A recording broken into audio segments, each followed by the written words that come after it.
युद्ध सफलता से तभी लड़ा जा सकता है जब उसका सही कारण जनता को मालूम ना हो। ये मेरे शब्द नहीं है, ये तो साहित्य की दुनिया के मशहूर व्यंग्यकार या जेंजी की भाषा में सटायरिस्ट हरिशंकर परसाई ने कहा है। इसे मैंने यहाँ कोट इसलिए किया है क्योंकि बिग बॉस 19 की ट्रॉफी उठाने वाले गौरव खन्ना शो तो जीत गए हैं, लेकिन कई लोगों को पता ही नहीं है कि वो आखिर जीते क्यों हैं। हालांकि मैं ये मानती हूँ कि ये कोई पहली बार नहीं, पहले सीजन में भी विनर्स ऐसे कंटेस्टेंट को ही चुना गया है जो ट्रॉफी के साथ एक सवाल लेकर बिग बॉस की दुनिया से बाहर आए हैं कि किन पैमानों पर सीजन अपने नाम किया इन्होंने। लेकिन सुनी सुनाई बात पर क्या ही उबाल मारा जाए। आज की इस वीडियो में जरा समझते हैं कि गौरव खन्ना ने शो में कितने समीकरण बनाए और कब तय हुआ कि वो शो जीत सकते हैं। शॉर्ट में उनकी पूरी जर्नी पर बात की जाने वाली है। हाय, मेरा नाम है अनु और आप देख रहे हैं बजर बट्टू एंटरटेनमेंट पर मास्टर शॉट। तू देखेगी और फिनाले में खड़ी होकर तालियां बजाएगी मेरे लिए। तू पहचान जाएगी कि तू मेरे शो में आई थी। ये बात गौरव खन्ना ने फरहाना से कही थी और मानना पड़ेगा हुआ भी यही। वो सही थे। फरहाना कश्मीर से गौरव खन्ना के शो में यानी कहिए कलर्स के शो में आई थी, जो मुख्य तौर पर कलर्स का हिस्सा रहे लोगों के लिए ही होता है। देखिए, बिग बॉस हमेशा से एक हाई वोल्टेज एंटरटेनमेंट फैक्ट्री रहा है, जहाँ कंटेस्टेंट्स जितना ज़्यादा चिल्लाते हैं, जितना ज़्यादा हंगामा मचाते हैं, उतना ज़्यादा एपिसोड में दिखते हैं और टीआरपी फैक्टर भी जेब में रखिएगा। यही शो की वाइब है।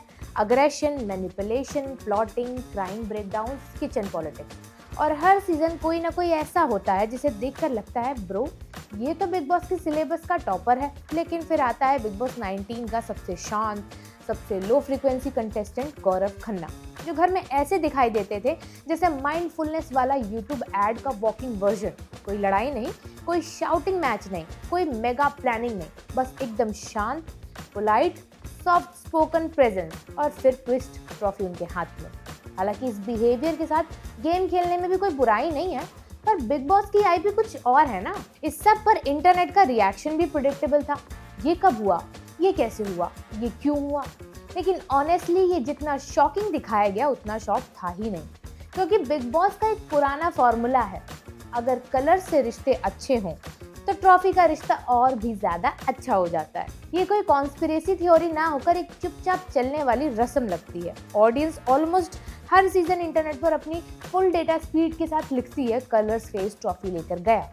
अरे इससे फेमिलियर पैटर्न तो सीबीएसई के क्वेश्चन पेपर्स में भी नहीं मिलता, वगैरह वगैरह।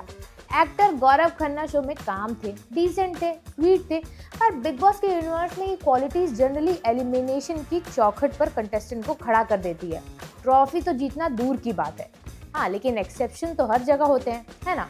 लेकिन मेकर्स ने पूरा नैरेटिव ही उल्टा घुमा दिया। पहले वीक्स में उनकी प्रेजेंस इतनी धीमी थी कि कई बार ऐसा लगने लगा कि शायद वो किसी दूसरे शो में टेलीकास्ट होने चाहिए थे। लेकिन फिर मिड वीक आया और साथ आई उनकी वाइफ, और बस उस एंट्री ने गौरव के पूरे सीजन का ग्राफ बदल कर रख दिया। अचानक क्लिप्स वायरल होने लगे, जनता के ध्यान में गौरव खन्ना आने लगे, सिंपैथी वेव ट्रिगर हुई और पहली बार लगा कि मेकर सब उन्हें सीरियसली पुश कर रहे हैं। एक बात तो ये समझ लीजिए कि बिग बॉस का गेम सिर्फ टास्क या फाइट से नहीं चलता। ये शो एक editing driven narrative crafted entertainment ecosystem है। यहाँ फुटेज किसका दिखेगा, किसे विलन बनाया जाएगा, किसे साइलेंट हीरो, ये सब मेकर्स की चेस बोर्ड पर डिसाइड होता है। और इस बार बोर्ड ऐसी सेट की गई कि गौरव को अंडरडॉग का क्राउन पहले ही वीक में इनडायरेक्टली दे दिया गया। ड्रामा किंग्स और अटेंशन सीकर्स को धीरे धीरे विलेन आर्क दिया गया और फिर जैसे जैसे फिनाले नजदीक आया, गौरव की कामनेस को मैच्योरिटी, स्टेबिलिटी, रियल पर्सनालिटी की तरह शूट किया जाने लगा। अब इंटरनेट भले ही बोले कि ही डिड नथिंग, एक भी मेजर हाईलाइट नहीं, इसको फुटेज कहाँ मिली, लेकिन मेकर्स ने क्लियरली डिसाइड कर रखा था कि उनका विनर इस बार एक colors friendly, safe, drama free face ही होगा। आखिरकार बिग बॉस चाहे रियल हो या स्क्रिप्टेड, ब्रांड अलायंस सॉलिड होना चाहिए। अंडरडॉग बनने का राइट टाइम, नैरेटिव कंट्रोल का राइट अमाउंट और फैमिली इमोशन का राइट पुश, सब ऐड हुआ और ट्रॉफी गौरव के हाथ आई। मैं तो मानती हूँ कि गौरव बिल्कुल डिजर्विंग थे। उन्होंने सब कुछ शांति से जीत लिया, ऐसे साइलेंस से जीता कि किसी को पता भी नहीं चला कि विक्ट्री प्रोसेस कब स्टार्ट हो गया था। कंटेस्टेंट सोच रहे थे कि टास्क में फाइट करना पड़ेगा, कुछ अलग करना पड़ेगा, पर मेकर्स ने बैक स्टेज मन ही मन मुस्कुराते हुए कहा, अरे नहीं यार, हमारी ट्रॉफी तो कलर्स के परिवार में ही जाएगी, चिल करो। तो हाँ, गौरव की टेक्निकली एक विन है। Final verdict, big boss drama सबके लिए बनता है, लेकिन ट्रॉफी हमेशा उन्हीं के लिए बनती है जो कलर्स के परिवार का हिस्सा हो या स्टेटस रखते हो वैसा। पर यू नेवर नो हालात कब बदल जाए। कमेंट सेक्शन में बताइए कि गौरव खन्ना के बारे में आपकी क्या राय है। मैं आपसे मिलूंगी मास्टर शॉट के अगले एपिसोड में। तब तक के लिए देखते रहिए बजट बट्टू एंटरटेनमेंट।